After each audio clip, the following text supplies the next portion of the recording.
आज हम बात करेंगे ड्रामा जानसार के बारे में। गजनबी के वालिद जब अपने बड़े बेटे के कमरे में जाते हैं जहां से इनको एक डायरी मिलती है। जब गजनबी के वालिद अपने मरहूम बेटे की डायरी पढ़ते हैं तो हैरान रह जाते हैं, जिसमें इनके बेटे ने लिखा होता है कि कशमाला गजनबी से मोहब्बत करती है और कशमाला बहुत लालची औरत है और मैं कशमाला को तलाक दे दूंगा और कशमाला मुझ पर पहले भी कातलाना हमला करवा चुकी है।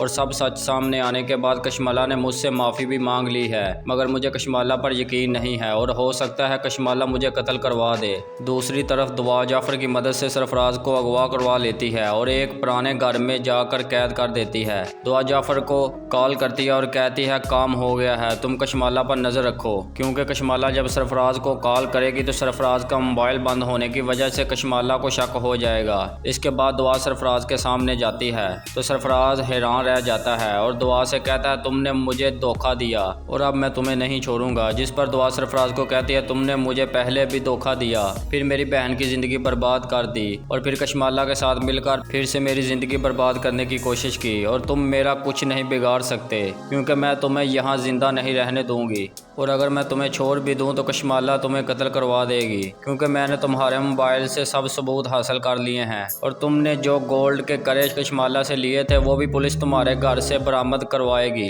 और तुम्हारी पूरी फैमिली भी जेल में होगी। ये सुनकर सरफराज दुआ से कहता है कि तुम क्या चाहती हो। जिस पर दुआ कहती है मेरे साथ गजनबी के घर चलो और गजनबी को सब सच बताओ। ये सुनकर सरफराज दुआ की बात मान जाता है। इसके बाद पुलिस की मदद से सरफराज को गजनबी के घर ले कर जाते हैं, जहाँ सरफराज सब सच गजनबी को बता देता है। वो गजनबी के वालिद भी डायरी सबके सामने रख देते हैं और कहते हैं कि कशमाला तुमने मेरे बेटे को कत्ल किया और गजनबी को भी जहर दिया, इसलिए गजनबी तुम्हें अभी तलाक दे देगा। ये सुनकर गजनबी को बहुत गुस्सा आता है और गजनबी कशमाला को तलाक दे देता है और कशमाला पागल हो जाती है।